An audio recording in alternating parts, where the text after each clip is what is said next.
Hello everybody and welcome. In this video I'm going to show you how to unpair your earbuds HUAWEI FreeBuds SE 2 from your iPhone.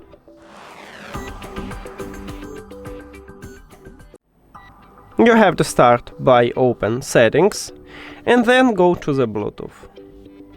Now click the information icon near to your earbuds. And right here at the last line we have a button Forget this device, and we need to tap on it to remove these earbuds from your phone. But if you need just tap Bluetooth connection between these earbuds and your phone and you don't want to remove it totally from the list, you can select disconnect. But let's remove it. So forget this device and then forget device. After that you can put your earbuds to the charging case and close the case. That's it.